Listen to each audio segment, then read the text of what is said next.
জানো মা, শাস্ত্রে বলেছে যে গৃহে নারীর সমাদর হয় সে গৃহে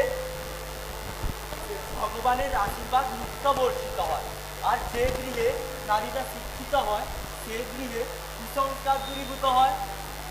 অনুসঙ্গীতাই বলেছে মা, কন্যা এবং পালনিয়া শিক্ষা নিয়াতি যত্নতা। বেথুন সাহেব তো একেবারে উঠে পড়েই লেগেছে। বাবা, তুমি এই সমাজের বিরুদ্ধে গিয়ে এ কাজ করতে পারবে? তোমার আশীর্বাদ থাকলে আমি নিশ্চয়ই পারবো মা। তোর সমস্ত কাজে আমার আশীর্বাদ আছে বাবা। তা মা, বাবা আমার চিঠি পেয়েছেন? পেয়েছে, তবে খুব রেগে আছে। রেগে আছেন?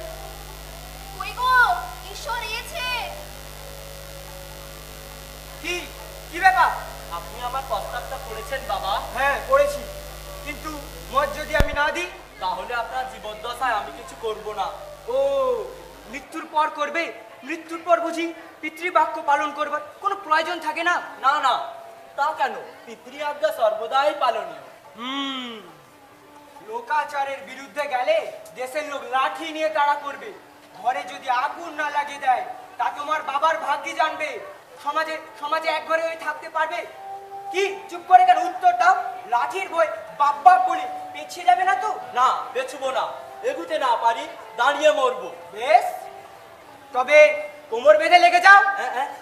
তাহলে আপনার মদ আছে বাবা? হ্যাঁ আছে, সর্বান্তকরণে আছে। ঈশ্বর যে কাজ কেউ করতে পারেনি সেই কাজ যদি তুই পারিস বাবা, তাহলে জানবো যে তুই সত্যিকারে বাপের বেটা।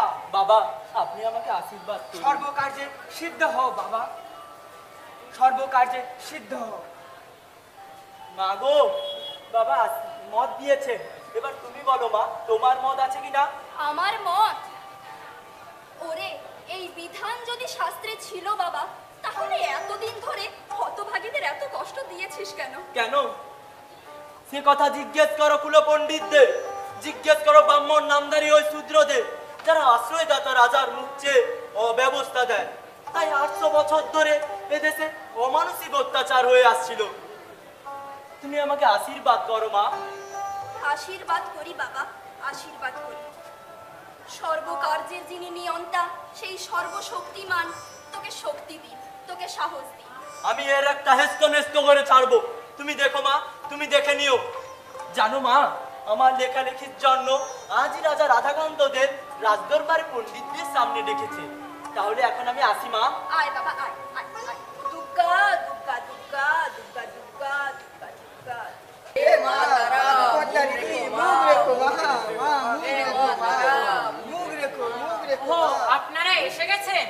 বসুন বসুন, আপনারা বসুন। আগে ভাগে একটা কথা জিজ্ঞেস করেনি রাজা বাহাদুর, এই বিধবা বিবাহ চালু নিয়ে আপনার মত আছে? হ্যাঁ, মানে ওই কথাটাই আমাদের আগে জানা দরকার। মানে দরকার হলে এ পক্ষ ও পক্ষ উভয় পক্ষকেই সমর্থন করতে পারি আমরা, কেমন কি না? হ্যাঁ, তা তো বটেই, তা তো বটেই। কি জানেন, একেবারেই যে মত আছে তা বলতে পারি না, আবার ছোকরা যুক্তিগুলোও ফেলতে পারছি না। আপনারা পারেন, খণ্ডন করুন না যুক্তি দিয়ে। উত্তম উত্তম, অতি উত্তম প্রস্তাব। আমাদের দ্বারাই পরাজিত করাতে চান কি? বুঝলে না হে বিদ্যাবাগীশ? হ্যাঁ, তা তো বটেই, তা তো বটেই। আমরা সব থাকতে কিনা একটা অর্বাচীন। চুপ, এসে গেছে। ব্রাহ্মণেভ্যো নমঃ। ব্রাহ্মণায় নমঃ। এসো এসো, বসো। স্বস্তিক। রাজা রাধাকান্ত দেব বাহাদুরের আজকের এই সভায় দেশের তাবৎ গণ্যমান্য পণ্ডিত মণ্ডলীকে সমবেত দেখছি। আপনারা আমার প্রস্তাবটা বিবেচনা করে দেখেছেন আশা করি। হ্যাঁ, দেখেছি বই কি। এদের মতে তুমি নাকি শাস্ত্রীয় বচনের ভুল ব্যাখ্যা করে লোকেদের বিভ্রান্ত করছো। ভুল ব্যাখ্যা? কোনটা ভুল ব্যাখ্যা? এ সবই ভুল, আগা গোড়াই ভুল। আগা গোড়াই ভুল। তুমি থামো না হে বিদ্যাবাগীশ। এই যে থামছি দাদা, থামছি। পরাশর সংহিতায় বিবাহ বিষয়ক যে বচনটি, অর্থাৎ কিনা নষ্টে মৃতে প্রব্রজিতে ক্লীবে চ পতিতে পতৌ পঞ্চ সাপৎসু নারীনা পতিরণ্য বিধিয়তে, যার অর্থ হলো পতি নিরুদ্দিষ্ট হলে, মৃত হলে, সন্ন্যাস গ্রহণ করলে, পুরুষত্বহীন হলে অথবা সমাজে পতিত হলে নারী দিগের অন্নপতি গ্রহণ করা উচিত। হ্যাঁ, আমাদের বিবেচনায় পরাশরের ও বচনটি বাগদত্তা বিষয়ক। বাগদত্তা বিষয়ক? কি রূপে? শ্লোকের মধ্যে বাগদত্তা কথা তো নেই। আরে আছে আছে, তুমি দেখতেই পাওনি। কি বলো না তর্করত্ন? হ্যাঁ, মানে ওই পতি কথাটা, ওটা আসলে পতি নয়, অপতি। অর্থাৎ যার পতি হওয়া স্থির হয়ে আছে অথচ এখনো হয়নি, অর্থাৎ কিনা বাক্যবদ্ধ পতি। কি তাই না? হ্যাঁ, যথার্থ যথার্থ। সে নিরুদ্দিষ্ট হলে বা মারা গেলে তার বাগদত্তাবধূ অবশ্য অন্য পতি গ্রহণ করতে পারে। পতি কথাটিকে আপনি অপতি ধরছেন কি প্রকারে? আরে কেন, সন্ধি সূত্রে। হ্যাঁ, অপতির ওটা তো লুপ্ত হয়ে গেছে। আরে এরকম তো হয় অবশ্য। ও লুপ্ত আকারের একটা এগিয়ে একটা চিহ্ন থাকা উচিত ছিল। আপনাদের সুচগ্র বুদ্ধির প্রশংসা করতে হয়, কিন্তু একটা জিনিস লক্ষ্য করেছেন কি? শ্লোকের মধ্যে অন্নপতি কথাটিও রয়েছে। আর ওই অন্ন কথাটি থাকার জন্য আগে থেকে পতি ধরতে হয়, অপতি তো ধরা যায় না। উত্তর দাও না হে বিদ্যাবাগীশ। হ্যাঁ হ্যাঁ, তা তো বটেই, তা তো বটেই। কি তা তো বটেই, আমি উত্তর দিচ্ছি। ওটা যদি পতি হবে, পতি শব্দের সপ্তমীতে পত্তও হয়, পতও হবে কি করে? হ্যাঁ হ্যাঁ, এইবার এইবার আপনার বোধহয় বেদ পড়া নেই, পড়া থাকলে জানতেন বৈদিক যুগে পতি শব্দের সপ্তমীতে পতই হতো, পত্তও নয়। যা বাবা, তুমি বিদ্যের রত্ন গেছো বিদ্যের সাগরের সঙ্গে পাল্লা দিতে। কেমন মুখ পুড়লো তো? বেদ শুদ্ধ পড়িনি আমরা, তাও প্রমাণ হয়ে গেল। আপনাদের সংশয় করবার কোনো হেতু নেই। নারদ সংহিতাতেও এই নষ্টেমৃতে শ্লোকটি আছে এবং সেখানে বিধবাদের পুনর্বিবাহে বিভিন্ন বিধান দেওয়া আছে। আচ্ছা বাপু, পরাশরের ওই শ্লোকটিকে যদি প্রামাণ্যই ধরতে হয়, তবে অতি নিরুদ্দিষ্ট হলে সধবা নারীদেরও তো পুনর্বিবাহ প্রচলন করতে হয়। হ্যাঁ, সাহেবরা যাকে বলে ডিভোর্স, হিন্দু নারীর পক্ষেও কোন কোন স্থলে তা চলবে তারও বিধান রয়েছে ওই শ্লোকে। এ অতি গর্হিত কথা। ব্রহ্মচারিণীর আদর্শই শ্রেয়তর। না, নিশ্চয়ই না। যৌবনে সন্ন্যাসিনী হওয়ার আদর্শ ওটা হিন্দু আদর্শই নয়, ওটা বৌদ্ধ আদর্শের অন্ধ অনুকরণ মাত্র। হিন্দুরা তো এই আদর্শকে জাতির পক্ষে ক্ষতিকারক বলে মনে করেছিলেন। যা বাবা, তাহলে আমরা বিধবাদের ব্রহ্মচর্য পালন নিয়ে এত মাতামাতি করি কেন? করি, তার কারণ কোনটা বৌদ্ধ আদর্শ কোনটা আর্য হিন্দু আদর্শ আমাদের বর্তমান ব্যবস্থাপকগণ তাও জানেন না। এ কি চললে যে? বসো বসো, কোনো মীমাংসাই তো হলো না। মীমাংসা যা কিছু তা সবই বলেছি, আর বলবার কিছু নেই। সমাজের প্রয়োজনে শাস্ত্র যুগে যুগে বদলেছে। আপনারা তো চোখের সামনে দেখতে পাচ্ছেন বাল্য বিধবাদের বিবাহ না হওয়ায় তারা কি নিদারুণ কষ্ট ও যন্ত্রণার মধ্য দিয়ে দিন যাপন করছে।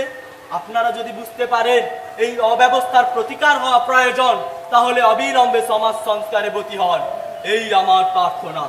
দেখো, তোমার যুক্তিগুলো অকাট্য, কিন্তু দেশাচার লোকে যেটাতে অভ্যস্ত সেটা পরিবর্তন করা তো এত সহজ নয়। শাস্ত্র বিরুদ্ধ দেশাচার পালনীয় নয় রাজা বাহাদুর, তা অধর্ম। তা আমাকে কি করতে হবে বলো তুমি? আপনি নিজে অগ্রণী হয়ে সমাজে বিধবাদের বিয়ে দিন। সমাজপতি আপনি, আপনার দৃষ্টান্তে সমাজে বিধবা বিবাহ স্বীকৃত হোক। তুমি যে দেখছি পর্বত চালাতে চাও। আমার আশা অনেক। ছেলে মানুষ, জানো কি, জনমত অগ্রাহ্য করে কোনো আইনই তৈরি হয় না। জনমত তো আপনারই অনুবর্তী। আপনি পাশে এসে দাঁড়ালে জনমত পরিবর্তন করা অত্যন্ত সহজসাধ্য হবে। আমি তা মনে করি না। আপনার শক্তির বিচারক আপনি। আচ্ছা, আমি তাহলে এখন আসি। তা আমার একটা কথার উত্তর দেবে বাপু? কি বলুন? এই বিধবা বিয়ে নিয়ে তোমার এত মাথা ব্যথা কিসে? আমি শুনেছি বীর সিংহায় তোমার এক বিধবা বাল্য সঙ্গিনীর সাথে ঘনিষ্ঠতা আছে। তা বলি, সে কি তোমার এ কার্যেতে প্রেরণা? আমাকে কি এ কথার উত্তর দিতে হবে? তোমার ইচ্ছে না হয় তুমি না দিতে পারো। বেশ, তবে উত্তর দিয়েই যাব।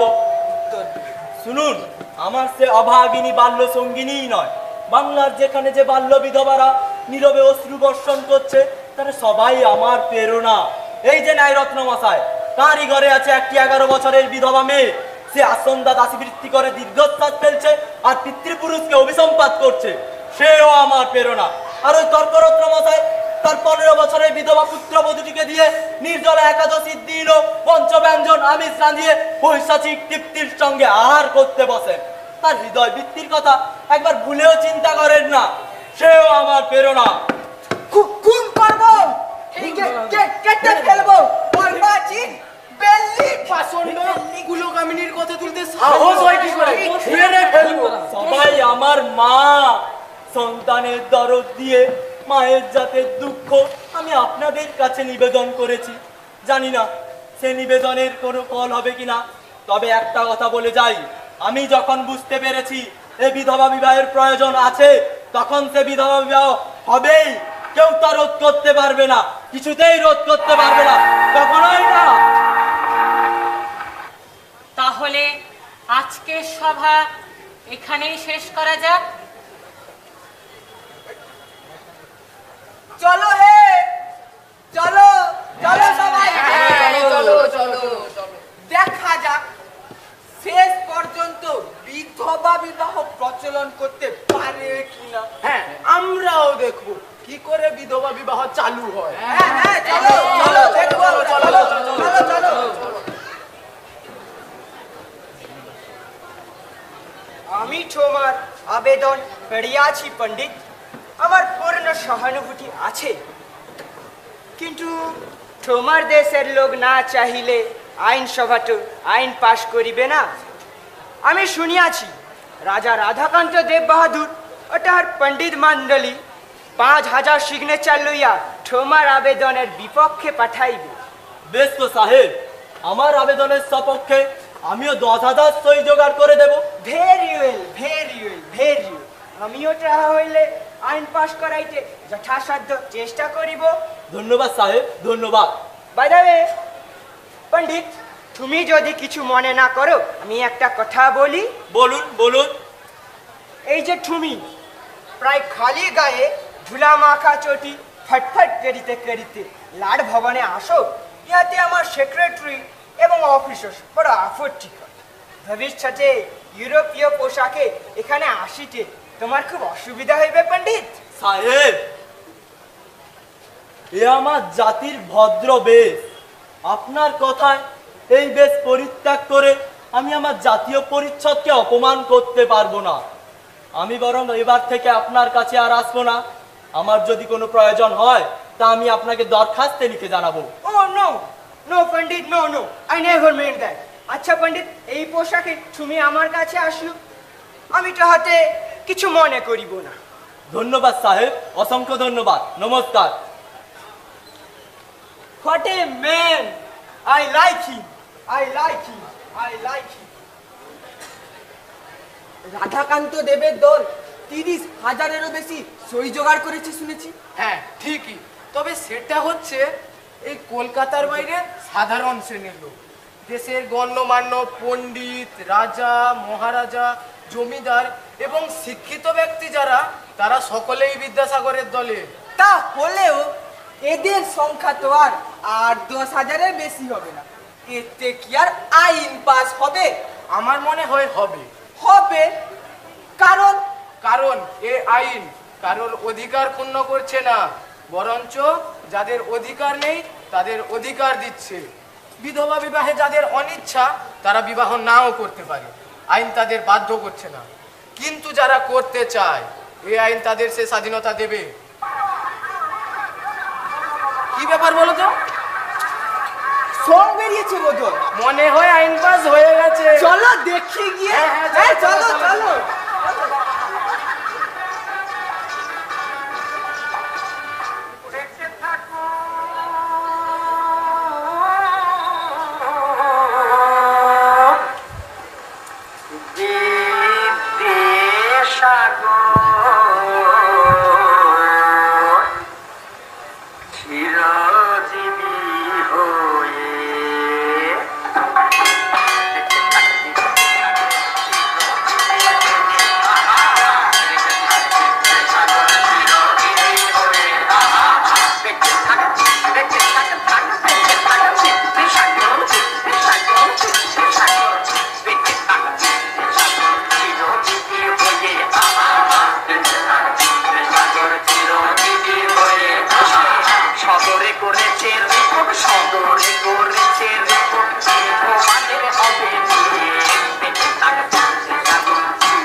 প্রথমেই ধন্যবাদ জানাই মেদিনীপুর এগরা কাঁথি ইউনিট সমন্বয় সমিতিকে। আমরা গ্রামীণ স্কুল কাঁথির ঐতিহ্যবাহী টাউন হলে আমাদেরকে যে পারফর্ম করার সুযোগ দেওয়া হয়েছিল তার জন্য কৃতজ্ঞতা জানাই।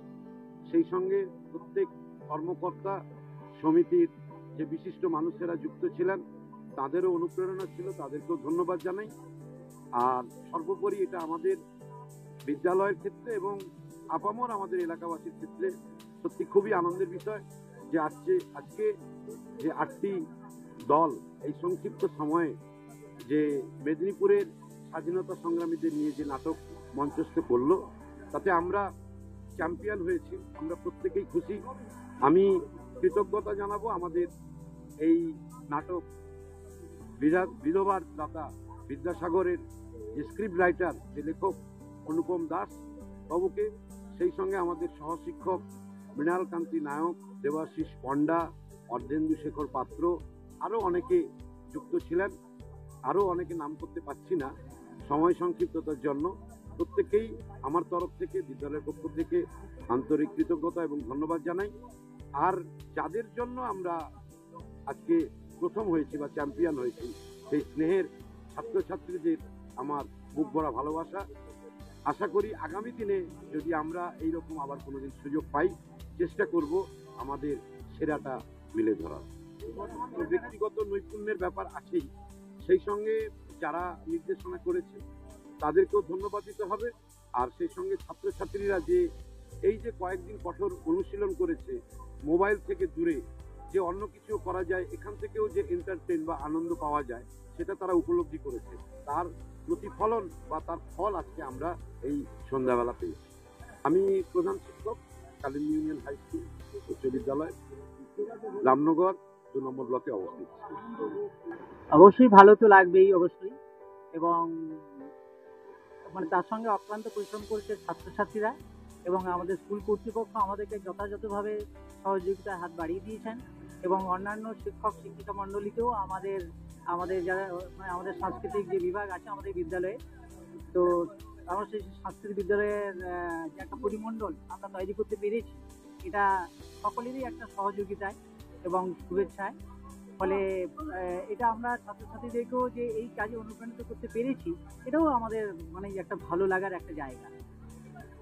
এটা আমি আমাদের এই পূর্ব মেদিনীপুর, পশ্চিম মেদিনীপুরে, এই অবিভক্ত মেদিনীপুরে যে সমস্ত স্বাধীনতা সংগ্রামীরা রয়েছেন এবং যারা তাদের সারাটা জীবন তারা দেশের জন্যই ভেবেছেন এবং দেশমাতৃকার কথা ভেবেছেন এবং ভেবে তাদের সমস্ত জীবন উৎসর্গ করেছেন, তাদের প্রতি আমি মানে এটাকে উৎসর্গ করতে চাই। অনুপম দাস, আমি সহশিক্ষক ইংরেজি বিভাগ, কালিন্দী ইউনিয়ন।